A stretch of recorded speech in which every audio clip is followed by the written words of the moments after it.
Introduction. The transatlantic slave trade is the forced export of African slaves from Africa to the colonies of the New World and European countries. Its beginning dates back to the middle of the 15th century, when the first Portuguese, who were led by Prince Henry the Navigator, reached the West African coast. This slavery that lasted for more than 400 years deprived people of their rights in society, being owned as property that belongs to a master.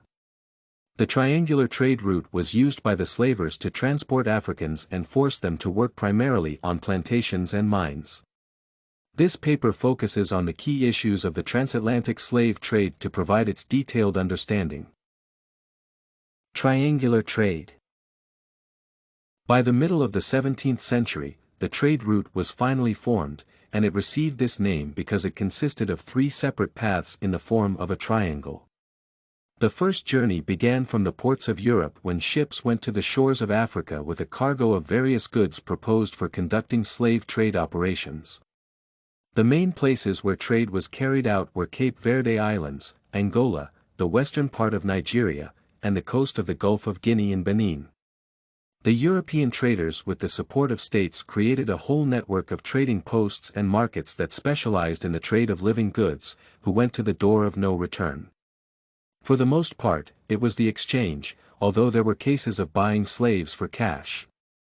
Among the exchange goods from the Europeans, there were fabrics, glass beads, and other jewelry, as well as knives and axes.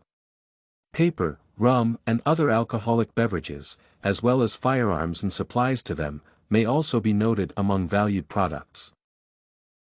After the completion of all the trading operations, the caravels with a cargo of slaves on board went to the next stop of the triangle. The European colonies in the New World had specially designed factory-fortified posts. This part of the journey was represented by the Middle Passage with its brutality and unsanitary conditions. In America, slaves were in great demand, especially for work on plantations and, to a lesser extent, in mines and other processing enterprises. After selling off all the goods, the merchants purchased a shipment of colonial goods with money they received and returned to Europe. In particular, tobacco, cocoa, sugar, coffee, mahogany, and so on were the key goods they purchased. Thus, the triangle closed, and after the sale of goods brought from the New World, it was possible to calculate the profits. Human toll, economics of slavery, and effects. During the entire existence of the transatlantic slave trade, approximately 10 to 12 million slaves were brought to the European colonies in America, while another 2.5 to 3 million died during transportation. Their largest source was the slave coast, from which about 5 million slaves were taken out.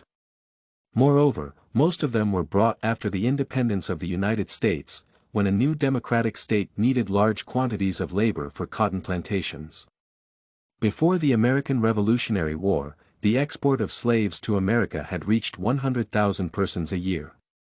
The main centers of the slave trade were the cities of Boston, New Orleans, and Charleston. The conditions of transportation of slaves were terrible even by the standards of that time. The journey from the coast of Africa to the New World took from 6 to 20 weeks, depending on the weather, the experience of the captain and navigator, and season. All this time, the slaves were in the holds and lived chained. Their meals usually consisted of boiled rice, and when the ship finally entered the American port, not all slaves lived to this point. The loss of a quarter of the so-called cargo was quite common. Many enslaved people integrated their culture into their new place of living, especially in North America. Speaking of the economics of slavery, it is essential to state that it was profitable for developed countries despite the costs of maritime affairs.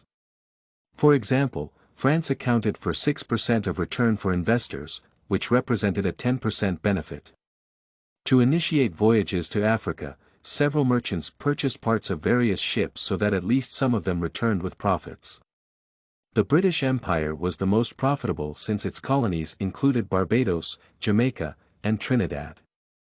As for the economic impact of the identified slavery on Africa, significant damages cannot be disputed.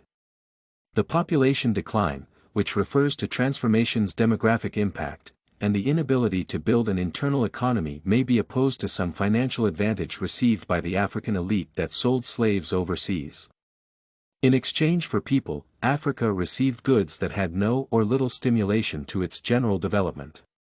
The slave trade destroyed what Africa has achieved over the millennia without giving anything in return. Both America and Europe received the greatest benefits from the slave trade. The foundations of today's United States economic power were laid during that period by thousands of Africans. The psychological and physical consequences of the transatlantic slave trade were severe to Africans, whose lives were evaluated. As wars continued to capture the slaves, people became increasingly callous. The slave trade corrupted the Europeans and gave rise to greater greed. The sudden outbursts of the uprisings of desperate slaves only multiplied their hardships and entailed new bloodshed.